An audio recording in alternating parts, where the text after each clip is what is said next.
Next, we'll go to the types of accounting. First category is financial accounting. Second one is cost accounting. Third one is management accounting.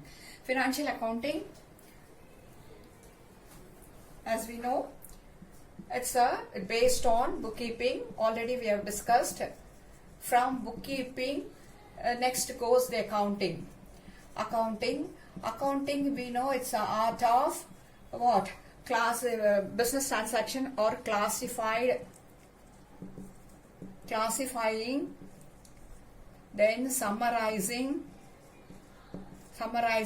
already we have discussed. Let us go fast. Summarizing and analyzing, then goes for interpreting the results.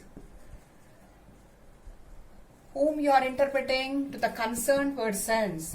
Who are the concerned, or we can say the interested person? Who are the interested persons? Who are the interested persons? Owners, creditors, and money lenders, and management, employees, tax authorities, general public. These are the interested persons, and based on then is communicating, interested person. Next, communicating the results to the interested persons. So financial account deals with bookkeeping, accounting based on all this thing. After doing this, it finally prepare a final accounts. Financial accounting's main purpose is preparing the final accounts. Final accounts is nothing but at the end of the year preparing, if it is trade and profit and loss account, trade and profit and loss account, number one. Number two, balance sheet. Trade and profit account and balance sheet. So financial account deals with the bookkeeping. Next comes the accounting. After finishing the balance sheet, after communicating the results, what are the results to be communicated to the management, or finally final account? The final account is based on trading and profit and loss account.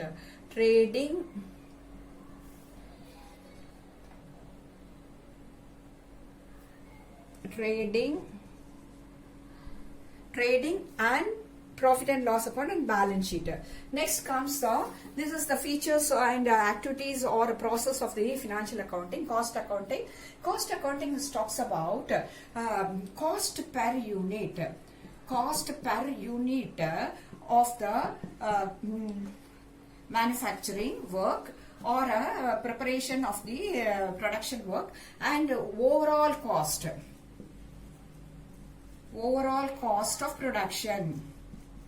Cost account deals with two important aspects. One is cost per unit and overall cost of production. And what is their main purpose? Main purpose is cost control of the business. The cost accounting meant for cost per unit, finding out of the cost per unit and overall cost of the production, and finally the main aim is the cost control. In addition to the cost control, they try to maximize the production, under the cost control, maximum production. They'll try for it, maximum production at the cost control. Then third one is management accounting. Management accounting, after getting the results from the financial accounting and cost accounting, they try to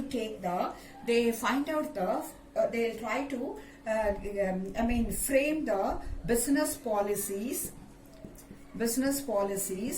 and in addition to that, they try to maximize the profit of the business, and try to improve the business.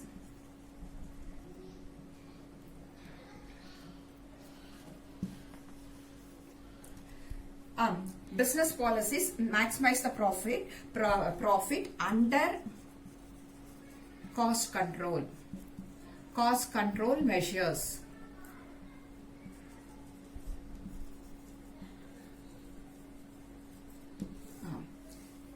Okay, once again, types of accounting. Accounting are three types: financial accounting, cost accounting, and the management accounting. Financial accounting naturally it deals with the basic thing: bookkeeping, accounting.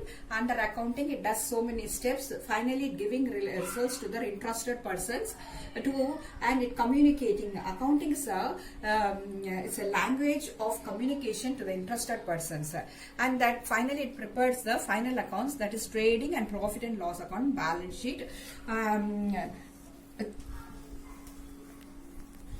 At the end of the year, then cost accounting, cost per unit, finding of the cost per unit, the time of production and overall cost of production, and the main aim is to control the cost control, maximize the production.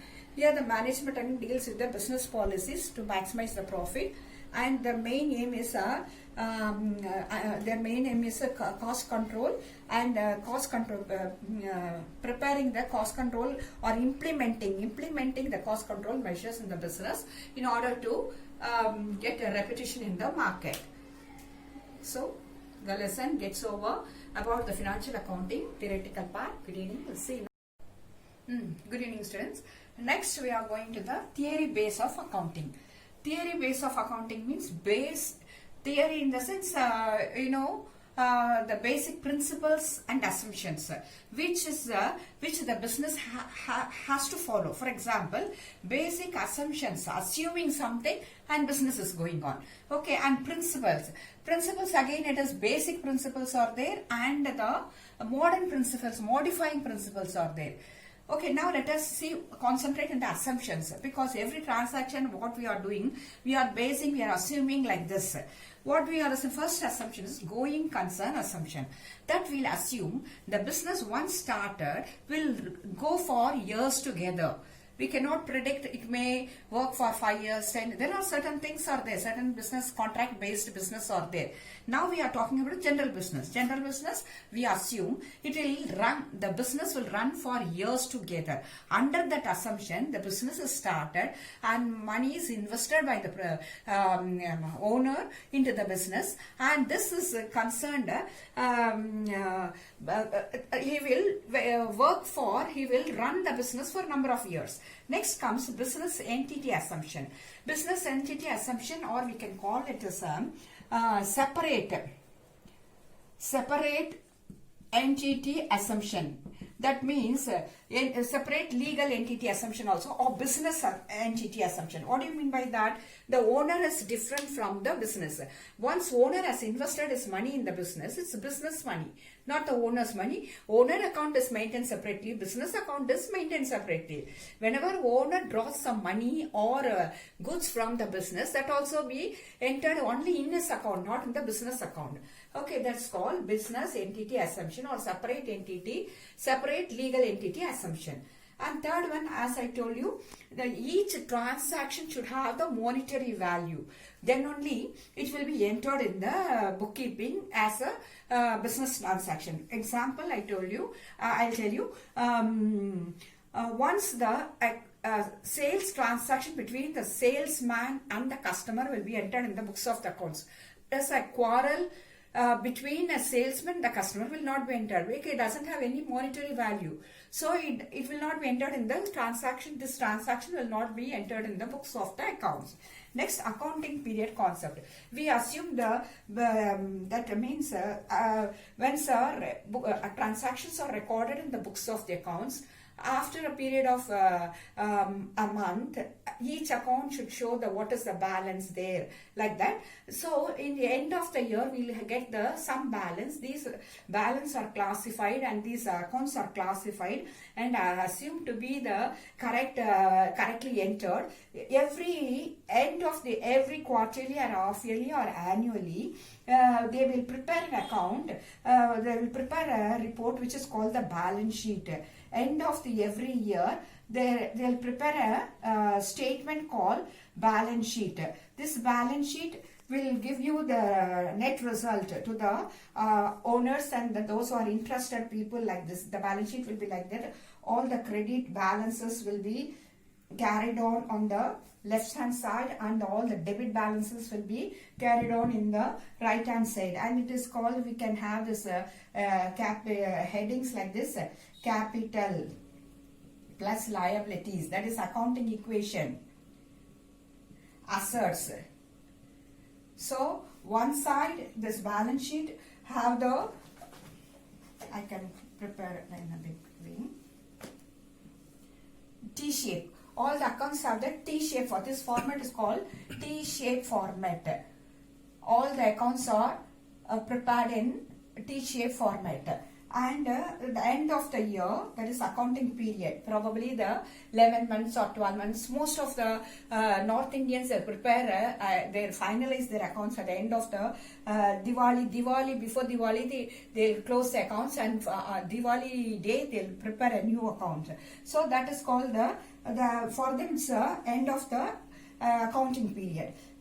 The balance sheet, this is the report at the end of their accounting period, they'll prepare, which is called a statement, shows the net worth of the business. That is, this heading we can call it as a capital plus liabilities, and this heading assets. At the end of the year, they will show how much net profit earned. Net profit earned will be shown here, or a net loss suffered. Sometimes net loss means it will come in, this is the debit side, all debit balances will be taken here, all credit balance will be taken here. Here we can have the net loss, means it will come, or else net loss will be the capital account.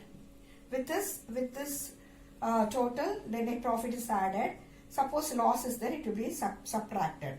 Okay, so now let us see, this is the accounting statement given at the end of the accounting period. This accounting period, according to the convenience of the owner, that means that the person who runs the business, maybe 11 months or 12 months or 13 months, according to the convenience, they will make out the accounting period. So these are the basic assumptions. Under this assumption only the business goes. Okay.